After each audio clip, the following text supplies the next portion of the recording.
Selamat malam, halo pemirsa, apa kabar Anda malam hari ini? Semoga Anda dan keluarga dalam keadaan sehat berbahagia. Jumpa lagi bersama saya Maya Karim tentunya dalam bincang bareng BPJS Kesehatan. Seperti kita tahu bahwa Indonesia telah menyelenggarakan jaminan kesehatan nasional sejak 1 Januari 2014 atau yang kita kenal dengan program jaminan kesehatan nasional Kartu Indonesia Sehat JKN KIS yang diselenggarakan oleh BPJS Kesehatan.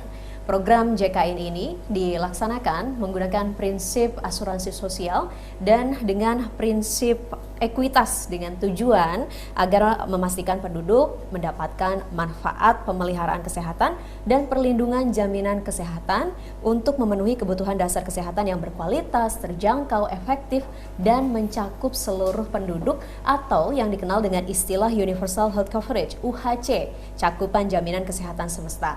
Nah, bagaimana cara mewujudkannya? Kita akan membahasnya bersama dengan Bapak C. Falah Rahmatiana, Deputi Direksi Bidang Perluasan Kepesertaan BPJS Kesehatan. Selamat malam, Pak Falah. Selamat malam, Mbak Maya. Baik ya, Pak ya? Alhamdulillah baik. Pak, terkait dengan program Jaminan Kesehatan Nasional, kenapa kemudian ini penting dan wajib begitu ya, Pak, untuk diikuti oleh penduduk Indonesia? Jaminan Kesehatan Nasional ini sangat penting dimiliki oleh seluruh penduduk Indonesia. Adalah yang pertama sebagai protection, perlindungan. Perlindungan terhadap dirinya, perlindungan terhadap keluarganya, dan perlindungan juga terhadap lingkungannya. Artinya peserta memiliki kepastian pada saat sakit ada yang menjamin, di mana resiko sakit itu tidak bisa diduga kapan datangnya, berapa biayanya. Jadi dengan memiliki JKN, maka yang bersangkutan terlindungi dari resiko akibat biaya pelayanan kesehatan yang mahal. Kemudian selain perlindungan, juga yang bersangkutan melaksanakan prinsip sharing. Jadi yang pertama itu protection, yang kedua adalah sharing. Sharing itu prinsip gotong royong berbagi. Pada saat sakit, maka yang membiayain yang bersangkutan itu bukan hanya dirinya, tetapi orang lain yang sehat. Sehingga konsep sharing itu terjadi. Artinya kalau biaya itu besar, maka dibiayai oleh banyak orang karena preminya cukup terjangkau. Kemudian yang ketiga, kenapa penting? Karena mewujudkan kita sebagai warga negara comply. Jadi protection, sharing, dan compliant. Itu yang mendasari pentingnya memiliki JKN. Nah, untuk peserta ini apakah terdiri dari beberapa segmen? Lalu sebetulnya siapa yang membayar iurannya? Karena kita tahu ada yang bayar sendiri, lalu kemudian ada yang dibayarkan oleh pihak lain. Seperti apa, Pak, pembagian segmen kepesertaan ini? Baik, Mbak Maya, ingin saya jelaskan bahwa segmennya terbagi dua besar. Satu PBI, penerima bantuan iuran. Yang kedua non-PBI, non penerima bantuan iuran. Jadi kalau penerima bantuan iuran itu preminya dibayarin oleh negara. Saat ini sekitar 96,8 juta. Kalau non PBI, non penerima bantuan iuran itu terdiri beberapa segmen. Ada segmen PPU, pekerja penerima upah yang dibiayain oleh pemberi kerja dan pekerjanya. Jadi segmen PPU ini kontribusi dari pekerja dan pemberi kerja. Kemudian ada segmen PBPU, mereka yang mampu, yang bayar sendiri, pekerja bukan penerima upah. Kemudian ada lagi segmen PDPemda, penduduk yang didaftarkan oleh pemerintah daerah. Jadi cukup banyak juga ya, Pak, yang dibayarkan iurannya oleh pemerintah. Kalau begitu kenapa tidak semuanya saja penduduk Indonesia dibayarkan oleh pemerintah sehingga kita bisa mewujudkan Universal Health Coverage ini atau UHC ini secara lebih cepat gitu, Pak? Betul, saat ini pemerintah sudah membiayain kurang lebih total antara pusat dan daerah itu sekitar 133 juta. Hampir setengahnya lebih dari jumlah peserta yang dibiayain oleh negara. Di dalam undang-undang disebutkan bahwa prinsipnya kontributori, terutama bagi segmen pekerja. Jadi ada tanggung jawab pemberi kerja yang harus membayarkan iurannya untuk pekerjanya. Tapi ada pekerjanya juga yang punya kewajiban membayarkan sebagian dari gajinya untuk premi. Kemudian ada tanggung jawab masyarakat mampu yang untuk membayar sendiri. Jadi memang sistem di Indonesia itu adalah kontributori, di mana pemberi kerja berkewajiban membayar iuran dan pekerja juga diharuskan untuk men-sharing iurannya. Jadi balik lagi ke prinsip gotong royong ya Pak ya, ada Betul. semua kewajiban yang harus ditunaikan oleh masing-masing pihak untuk bisa menyukseskan program jaminan kesehatan nasional ini. Betul. Baik, Pak, kita harus jeda terlebih dahulu. Jadi pastikan pemirsa Anda masih bersama kami di Bincang Bareng BPJS Kesehatan.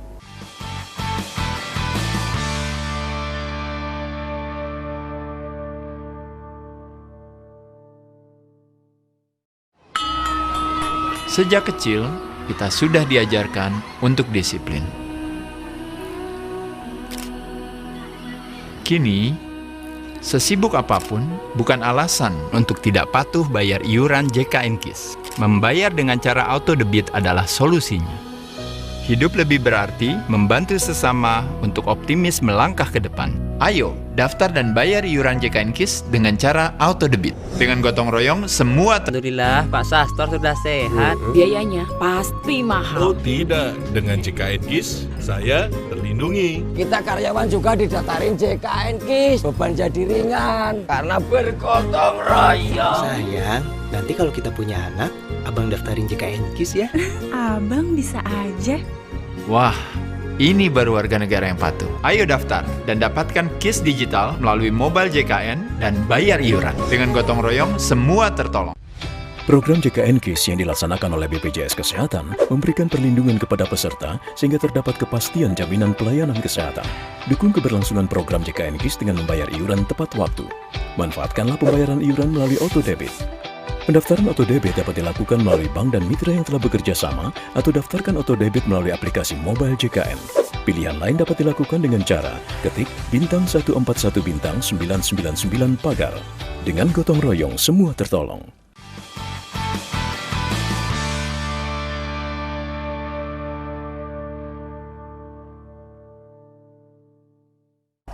Anda kembali lagi bersama kami di Bincang Bareng BPJS Kesehatan. Kita masih membahas terkait dengan mewujudkan jaminan kesehatan semesta bagi penduduk Indonesia. Pak Falah, untuk mewujudkan Indonesia yang tadi mencapai UHC, ini kira-kira kapan waktunya Indonesia, Pak? Ya, sebetulnya di dalam peta jalan itu harusnya 1 Januari 2019 itu tercapai 95 minimal, tetapi sampai saat ini kita memang baru 83%. Dari total penduduk Dari Indonesia total ya, Pak? penduduk, karena penduduknya kan bertambah nih, gitu kan, penduduknya bertambah. Walaupun begitu, kalau dilihat secara dunia sebenarnya kita kepesertaan paling banyak sampai saat ini sudah sekitar 222 juta. Nah, pada tahun 2020-2004 RPJMN yang baru memang ditargetkan di 2024 nanti mencapai 98%, sehingga harapan kita semua bahwa untuk mencapai 98% di 2024 perlu kesadaran semua stakeholder, semua pihak, baik itu para pengusaha, masyarakat, pemerintah daerah untuk mewujudkan bagaimana di 2024 itu bisa tercapai. Baik, karena kalau kita melihat dan berkaca kepada pengalaman negara-negara maju juga sebetulnya cukup panjang perjalanan mereka untuk bisa mencapai UHC ya di negara masing-masing seperti Jerman, Belgia, bahkan Jepang pun begitu. Jadi Indonesia juga masih butuh waktu lebih banyak lagi. Jadi Pak, masih ada 45 juta jiwa penduduk Indonesia kurang lebih yang belum terdaftar di Jaminan Kesehatan Nasional ini. Kira-kira apa saja yang menjadi faktor mereka ini belum terdaftar? Ya, kalau kita bedah di masing-masing segmen, terutama segmen PPUBU ya, pekerja penerima upah badan usaha, masih belum optimalnya tingkat kepatuhan para pengusaha untuk mendaftarkan karyawannya ke dalam program jaminan kesehatan ini. Kemudian kalau kita lihat juga para perangkat desa yang jumlahnya sekitar 75 ribuan, itu belum seluruh perangkat desa didaftarkan juga. kemudian para masyarakat yang mandiri, yang mampu, yang ability to pay-nya tinggi, itu juga belum pada mendaftar. Harapan kita justru yang sehat ini banyak yang mendaftar agar pada saat sakit bisa terlindungi. Kemudian ya untuk pemerintah daerah kita berharap juga bisa mendaftarkan masyarakatnya di luar yang dijamin oleh PBI oleh pemerintah pusat. Jadi memang sinergi antara pemerintah pusat dan pemerintah daerah ini juga diperlukan. Pemerintah pusat sudah membiayai segitu banyak, sekitar 96,8 juta. Pemerintah daerah seluruh Indonesia ini sudah 33 jutaan. Nah, masih ada gap masyarakat mungkin yang middle, yang rentan miskin, yang tidak masuk ke DTKS, itu bisa menjadi sasaran pemerintah daerah untuk mendaftarkan melalui segmen PDPemda, seperti itu. Jadi artinya untuk pemerintah daerah juga bisa turut berkontribusi banyak ya Pak ya, dari program JKN KIS ini untuk bisa mereka daftarkan masyarakatnya. Lalu kemudian untuk pemerintah daerah khususnya ini, bagaimana cara mereka untuk kemudian bisa mewujudkan UHC di wilayahnya masing-masing begitu? Kalau misalkan secara nasional kita masih perlu langkah banyak menuju ke arah sana, bagaimana dengan pemerintah daerah? Nah, pemerintah daerah diharapkan itu memastikan penduduknya terdaftar sesuai segmennya. Artinya yang segmen mampu diarahkan dia untuk mengikuti segmen mandiri yang dia bayar sendiri. Yang tidak mampu masuk dalam DTKS itu dipastikan masuk ke dalam program PBI yang dijamin oleh pemerintah pusat. Jadi di samping memastikan juga mungkin penerbitan regulasi terhadap kepesertaan JKN ini di masing-masing pemerintah daerah itu diperlukan. Sekarang yang krusial adalah validasi dari data masyarakat yang termasuk ke dalam DTKS. Jadi data DTKS itu data terpadu kesejahteraan sosial. Nah, jika masyarakat tercantum di dalam daftar itu, maka itu seluruhnya preminya akan dibayarin oleh pemerintah pusat. Nah, sehingga ada ruang bagi pemerintah daerah untuk mendaftarkan yang di luar itu.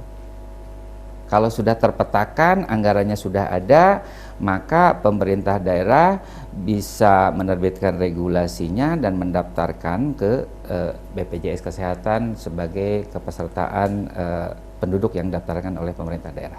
Baik, sejauh ini untuk di daerah apakah sudah ada yang mencapai atau mencakup jaminan kesehatan semesta UHC? Sudah ada di tingkat provinsi ada 4, kemudian di tingkat kota ada sekitar 42, di kabupaten ada sekitar 122 kabupaten yang kepesertaannya melebihi 95% dari jumlah penduduknya. Wah, semoga tahun-tahun yang akan datang makin banyak daerah yang menuju ke sana ya Pak ya? Ya, soalnya masih banyak yang belumnya kan. Itu. Masih ada juga yang belum ternyata. Nah, bicara soal regulasi di daerah yang perlu diintegrasikan dengan BPJS Kesehatan, kita akan membahasnya usai jeda berikut Pak. Jadi pastikan pemirsa Anda masih bersama kami di Bincang Bareng BPJS Kesehatan.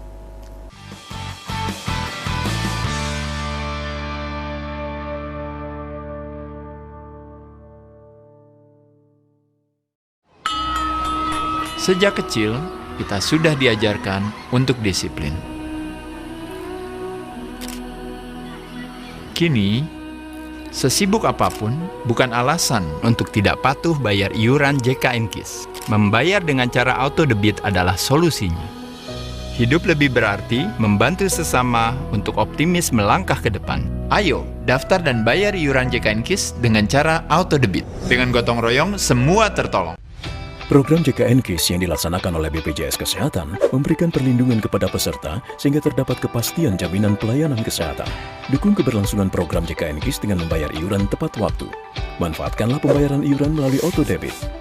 Pendaftaran auto debit dapat dilakukan melalui bank dan mitra yang telah bekerja sama atau daftarkan auto debit melalui aplikasi mobile JKN. Pilihan lain dapat dilakukan dengan cara ketik bintang 141 bintang 999 pagar. Dengan gotong royong semua tertolong. Alhamdulillah Pak Sastor sudah sehat. Biayanya pasti Oh mahal. tidak, dengan JKN KIS saya terlindungi. Kita karyawan juga didaftarin JKN KIS. Beban jadi ringan karena bergotong royong. Sayang, nanti kalau kita punya anak, abang daftarin JKN KIS ya. Abang bisa aja. Wah, ini baru warga negara yang patuh. Ayo daftar dan dapatkan KIS digital melalui mobile JKN dan bayar iuran. Dengan gotong royong, semua tertolong.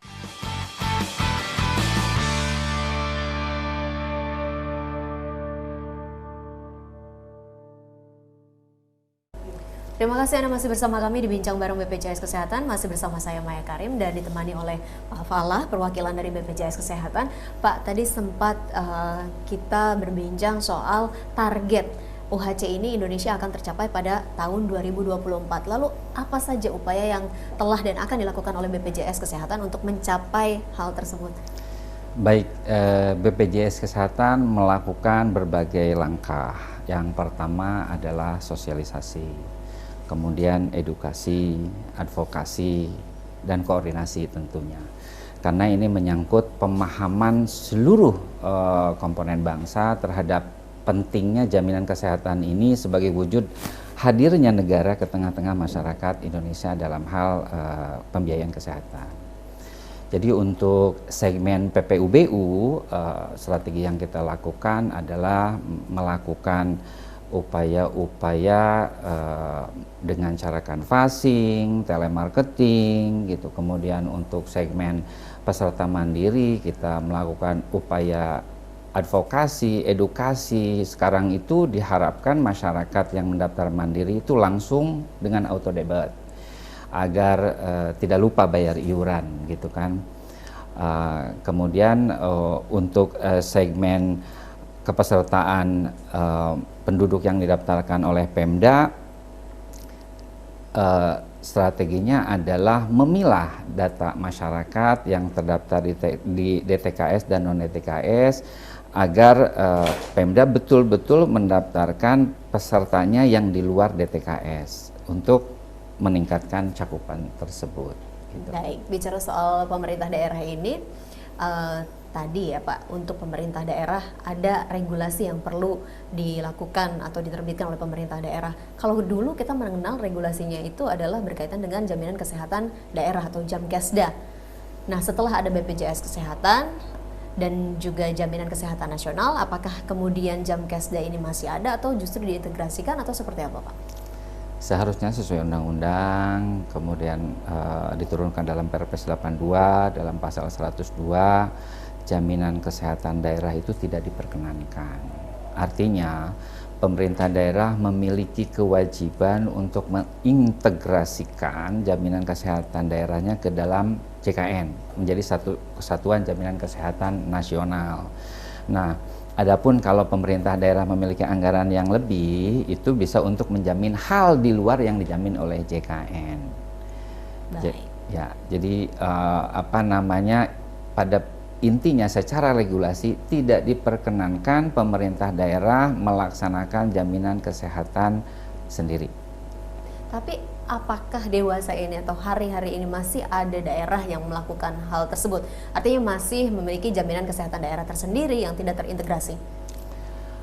Secara data masih ada, dan ini kita lakukan upaya koordinasi, advokasi, baik kami di tingkat pusat dengan kementerian dan di tingkat daerah juga dengan pemerintah daerah, agar bisa mewujudkan konsep jaminan kesehatan nasional ini secara utuh gitu. Itu upaya itu terus kami lakukan. Memang tidak banyak, tetapi masih ada daerah-daerah yang pada saat ini belum sepenuhnya mengintegrasikan Jamkesdanya ke kita. Baik, Pak, untuk masyarakat yang ia sebetulnya ingin menjadi peserta dari JKN KIS ini, namun kemudian tidak terdaftar sebagai penerima bantuan iuran baik yang dibayarkan oleh pemerintah pusat maupun pemerintah daerah. Namun ia tetap ingin tadi menjadi peserta, namun terkendala biaya. Sebetulnya apa yang mereka bisa lakukan untuk kemudian bisa menjadi peserta JKN KIS? Nah, hal ini sebenarnya koordinasi dari pemerintah daerah untuk pendataan, Mbak. Jadi kan sudah jelas di undang-undang kalau fakir miskin itu ditanggung oleh negara dan harusnya masyarakat seperti itu masuknya ke dalam DTKS tadi. Nah, ini bisa dua pihak Pemdanya yang proaktif mendata kembali masyarakat mana yang tergolong miskin, kan ada kriterianya, mana yang tidak, atau pihak masyarakat sendiri yang menginformasikan kondisinya ke pemerintah daerah. Jadi bagi masyarakat yang memang masuk kategori DTKS itu sepenuhnya pemerintah pusat akan membiayai. Tetapi kalau kuota pemerintah pusat sudah terpenuhi, maka itu menjadi coupling pemerintah daerah untuk menyiapkan anggaran, membuktikan hadirnya Pemda ke tengah-tengah masyarakat di wilayahnya adalah dengan cara mendaftarkan melalui segmen PD Pemda. Contoh kasus lagi Pak, ada masyarakat yang sebetulnya secara finansial dia mampu membayar iuran, tapi tadi belum minat untuk mendaftar di program JKN KIS di BPJS Kesehatan. Tapi jangan dijawab dulu Pak, kita harus jeda terlebih dahulu, jadi tetap bersama kami pemirsa di Bincang Bareng BPJS Kesehatan.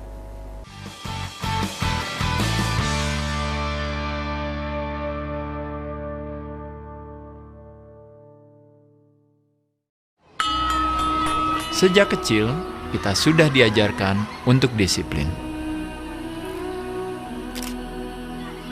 Kini, sesibuk apapun bukan alasan untuk tidak patuh bayar iuran JKN KIS. Membayar dengan cara auto debit adalah solusinya. Hidup lebih berarti membantu sesama untuk optimis melangkah ke depan. Ayo, daftar dan bayar iuran JKN KIS dengan cara auto debit. Dengan gotong royong, semua tertolong. Acara musik paling keren, suguhan tembang terbaik, kuis dan musik dalam berita. Menampilkan Drive, Budi Doremi, Andi Rizka, pembawa acara Andira Utami, Indra Bekti, Andrea Lee, Calvin Jeremy. Rumah Musik Indonesia, Minggu 1 November 2020, pukul 20 waktu Indonesia Barat. Alhamdulillah Pak Sastor sudah sehat. Biayanya pasti mahal. Oh tidak, dengan JKN KIS saya terlindungi. Kita karyawan juga didaftarin JKN KIS, beban jadi ringan karena bergotong royong. Sayang, nanti kalau kita punya anak, abang daftarin JKN KIS ya. Abang bisa aja. Wah, ini baru warga negara yang patuh. Ayo daftar dan dapatkan KIS digital melalui mobile JKN dan bayar iuran. Dengan gotong royong, semua tertolong. Program JKN KIS yang dilaksanakan oleh BPJS Kesehatan memberikan perlindungan kepada peserta sehingga terdapat kepastian jaminan pelayanan kesehatan. Dukung keberlangsungan program JKN KIS dengan membayar iuran tepat waktu. Manfaatkanlah pembayaran iuran melalui auto debit.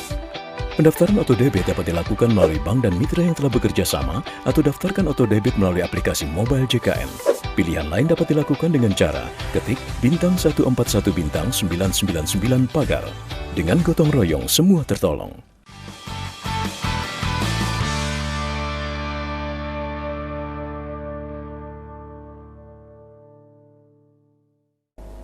Terima kasih Anda masih bersama kami di Bincang Bareng BPJS Kesehatan. Tadi ada satu pertanyaan yang tertunda Pak sebelum jeda.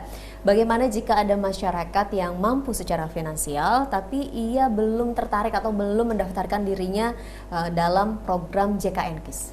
Baik, saya ingin mengajak kepada seluruh masyarakat yang mampu untuk mendaftarkan dirinya dan keluarganya tentu ke dalam program jaminan kesehatan. Kita lakukan upaya-upaya edukasi sebetulnya. Artinya bahwa pentingnya memiliki jaminan kesehatan itu adalah bukan hanya untuk dirinya sendiri, tapi untuk menolong dirinya, keluarganya, dan tentu negara. Diharapkan upaya-upaya dari masyarakat sendiri untuk melindungi dirinya dan keluarganya dibuktikan dengan mendaftar ke JKN KIS. Ketika ingin mendaftar, tapi kan sekarang kondisinya sedang pandemi COVID-19 ya Pak. Apa mungkin yang bisa dilakukan oleh calon peserta ini? Bisa mudah sekarang. Download aplikasi mobile JKN di App Store atau iOS, kemudian di situ klik pendaftaran peserta, masukkan data-data yang dibutuhkan, kemudian nanti secara sistem itu akan kita feedback dan bisa pendaftarannya langsung terproses dalam aplikasi tersebut. Jadi dalam satu genggaman lah.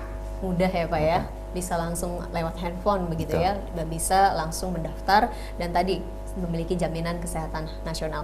Pak, terakhir mungkin apa penegasan yang perlu disampaikan kepada masyarakat supaya Indonesia ini jauh lebih cepat untuk menuju ke jaminan kesehatan semesta? Baik, pertama tentu kami himbau kepada seluruh masyarakat yang belum memiliki JKN-KIS agar mendaftarkan dirinya dan keluarganya ke BPJS Kesehatan. Bagi para pekerja, diharapkan para pengusaha mempunyai kepedulian yang optimal untuk mendaftarkan karyawannya ke BPJS Kesehatan. Bagi para Pemda, harapannya juga bisa melihat masyarakat mana yang sekiranya perlu dibantu untuk didaftarkan, yang tidak termasuk ke dalam DTKS yang sudah dijamin oleh negara.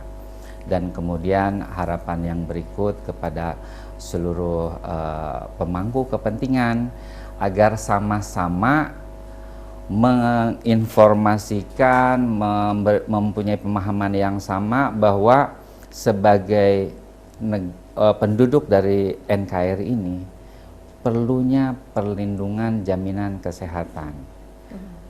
Saya kira mungkin itu.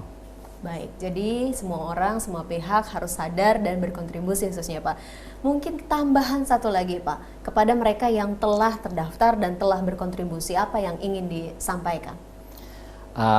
Kepada yang sudah menjadi peserta, kami ucapkan terima kasih banyak atas partisipasinya dalam program negara ini. Diharapkan dibaca ketentuannya, prosedurnya Mbak. Kadang sebagai peserta ekspektasinya terlalu berlebihan sehingga kalau dia tidak tahu harapannya tinggi menjadi masalah. Jadi dibaca hak dan kewajibannya, kemudian prosedurnya, insya Allah pelayanan yang kita berikan itu mudah, cepat, pasti. Baik. Jadi ada kemudahan, ada kecepatan, ada kepastian. Oleh karena itu dibutuhkan pemahaman yang sama terhadap program ini dan tentu kepesertaan telah berbincang bersama kami dan tentunya memberikan banyak informasi kepada pemirsa semua di rumah. Dan pemirsa, demikianlah perbincangan kita dalam Bincang Bareng BPJS Kesehatan. Terima kasih atas kebersamaan Anda, selamat malam dan sampai jumpa. Mari kenakan masker kembali Pak.